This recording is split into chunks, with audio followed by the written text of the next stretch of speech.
নমস্কার বন্ধুরা, আপনাদেরকে আজকে দেখাবো নিরামিষ আলুর দম আপনারা কিভাবে বানাবেন। তো এটা পুজো পার্বণ যে কোনো অনুষ্ঠানে লুচি বা খিচুড়ির সঙ্গে আপনারা বানিয়ে দেখতে পারেন। আশা করি খুবই ভালো লাগবে। দেখা যাক কিভাবে বানাচ্ছি। প্রথমে কড়াইয়ের মধ্যে দেখো আমি সাদা তেল দিয়ে দিচ্ছি।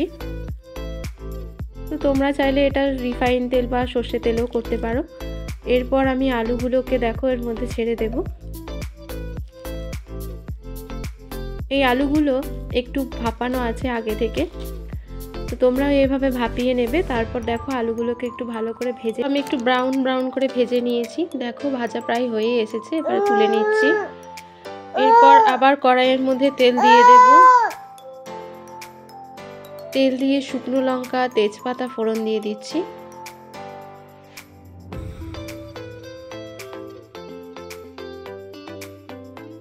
তার সাথে একটু জিরেও দিয়ে দিচ্ছি।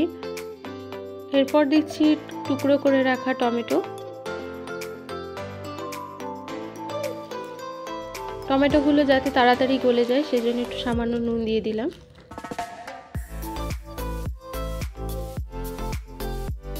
এরপর এর মধ্যে দিয়ে দিচ্ছি আদা বাটা।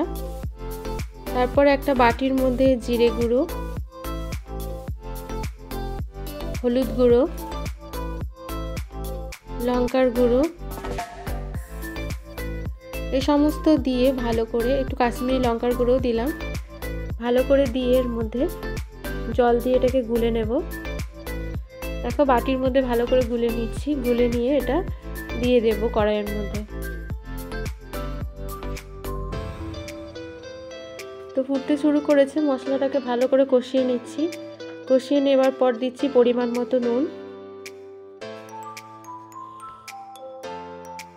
কাশ্মীরি লঙ্কার গুঁড়ো, চিনি দিয়ে ভালো করে মশলাটা কষিয়ে নিচ্ছি। দেখো মশলাটা প্রায় কষে এসেছে।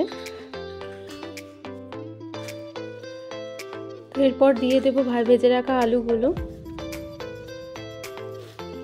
আলুগুলো দিয়ে আলুগুলোকে মশলার মধ্যে ভালো করে কষিয়ে নেব। দেখো কষিয়ে নিচ্ছি।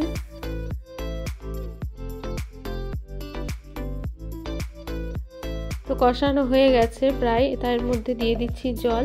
যেহেতু বলেছিলাম আলুগুলো সামান্য ভাপানো আছে, তাই সেদ্ধ হওয়ার জন্য একটু জল দিয়ে দিলাম। এবার জল দিয়ে আমরা এটাকে ঢেকে দেব কিছুক্ষণ।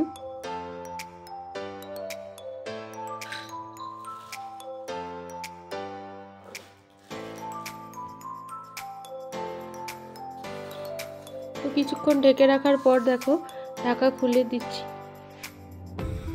ঢাকা খুলে দেখো আমার আলুগুলো সেদ্ধই হয়ে এসেছে, কিন্তু এরকম একটু ঝোল ঝোল আছে। এটাকে আমি একদমই শুকনো শুকনো করে দেব।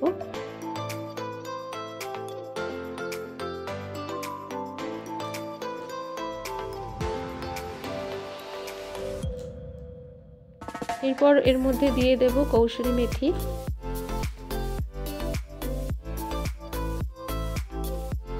তো আলুর দম প্রায় কমপ্লিট হয়ে এসেছে।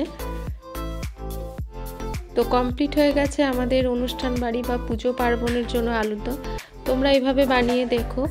আর আমার চ্যানেলটা নতুন, তো প্লিজ তোমরা অনেক অনেক সাবস্ক্রাইব করো।